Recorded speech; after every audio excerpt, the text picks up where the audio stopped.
We've just finished a full nut and bolt restoration on this stunning Jaguar XK140 drophead coupe. It goes without saying, we're super pleased with the finished result. It's a beautiful car and a great spec. Started out as a left-hand drive New York car, came back to the UK and was sold as a rep, but left-hand drive. We've converted it to right-hand drive for the owner. They also went for quite a number of upgrades, so this car has disc brakes on the front with 4-pot aluminium calipers and a servo, electric power steering, a hidden radio system, an aluminium radiator, electric cooling fan and a header tank, all to improve cooling and make the car more usable, an alternator, beautiful stainless steel exhaust system and stainless steel manifolds, 2-inch carburettors and a fast road engine. It also has electronic ignition and an electric fuel pump, really to ramp up the reliability of this car. It's a real performance machine.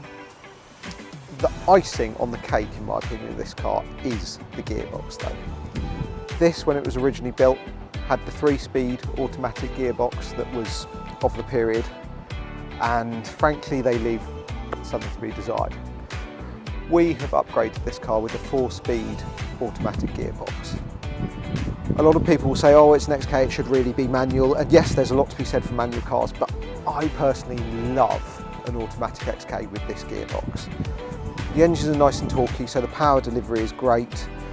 With this automatic gearbox, you've got a locking torque converter, so you're not losing a load of power. You've got 4 gears, the top gear is an overdrive, so it'll cruise on the motorway happily all day long, and it's just a pleasure to drive. Relaxing, yet still quite peppy. A unique challenge in this restoration was the fact that the owner wanted the original column shift selector to be mated to the new 4-speed gearbox. This offered a number of challenges in the linkage, but also just in the fact that the gears aren't in the same order of selection. So we're able to work with some friends of ours who do 3D printing to create this new gear cowl with the correct legend on it. Yeah, it really looks the part in the car, looks period, but gives the correct layout for the gears. It's all about the small details, and we do try to get them right. So the car's finished, looks beautiful, and is ready to go off to its owner. It will be delivered in the next few days, and we look forward to seeing them out enjoying it.